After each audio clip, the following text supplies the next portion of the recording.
Morning, everybody. My name is Mark Waddle, Phoenix, member of the Education Committee. I'm going to go over a few changes with a new contract. Article 2, Paragraph B, Supervisor Shift Trades. The company must now provide a copy, whether it be hard copy or electronic, to the local union rep. The shifts must be made available to the agents first. When the supes work that shift, they must work the complete shift, and they will be first to be mandatory. Going on next in the third-party contracting, paragraph F number 3. The company may use third-party contracting in San Juan, Puerto Rico, as long as departures do not become more than 25, as long as they do not exceed 25 departures per day.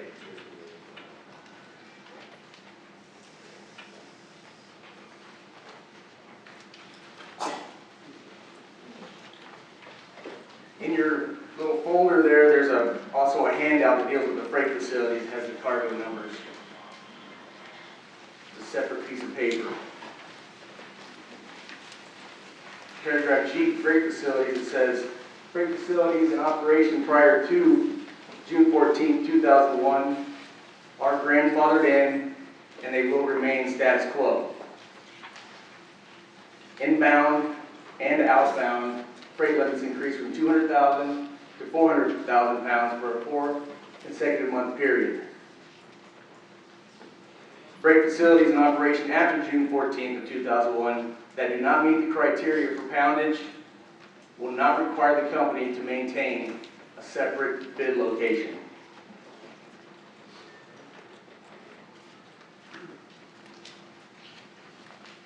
In Article 3, the status of the agreement, talks about the merger and purchase and acquisition. The previous contract language in that article was in direct conflict with the current law. Current law does supersede our collective bargaining agreement.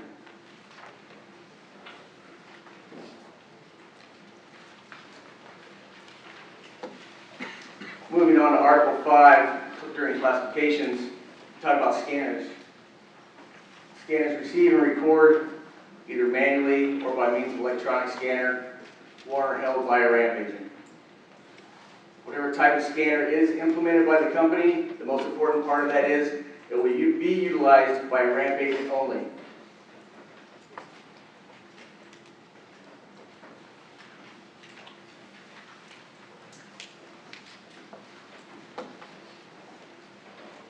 In Article 6, hours of service, we talked about the meal period.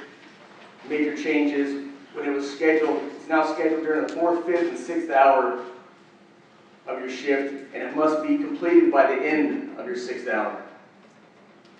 For example, if you have a 6 to 2:30 shift, your lunch must be scheduled after 9 o'clock in the morning, and it must be completed by noon. On the PM side of that, if you work at 2 to 10:30, your lunch would start after 5 o'clock and must be completed by 8 o'clock at night.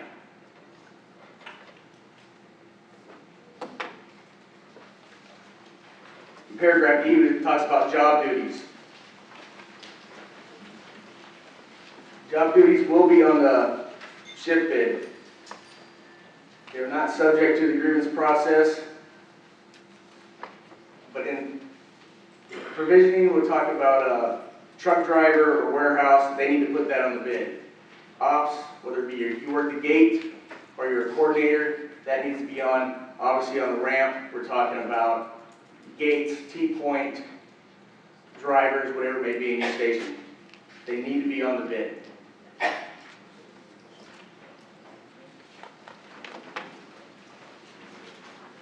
In paragraph K, with shift trades, the shift trades be submitted. Submittal of shift trades requests will not be permitted until 3 days, DAD days, FTOs have been awarded.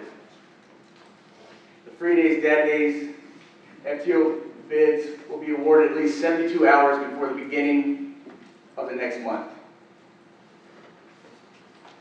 Trade submitted 2 or more days in advance will be approved by the end of the following day.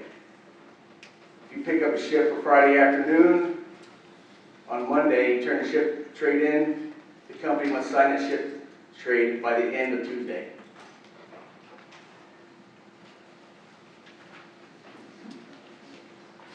Side letter 5, human remains.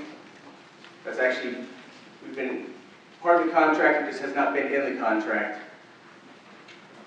If you notify your supervisor that you do not wish to help, the company will make an effort to notify.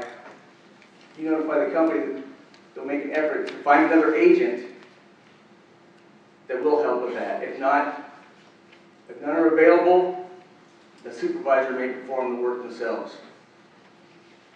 That starts when that HR is dropped off at the freight house, all the way until it's returned back to the freight house.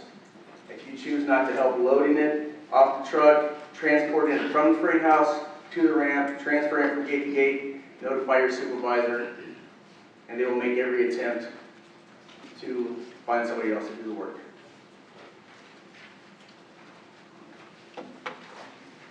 Side letter 6, heavy freight. There will not be an increase to the heavy freight of 200 pounds, the maximum weight limit, without first the company coming to an agreement with the union.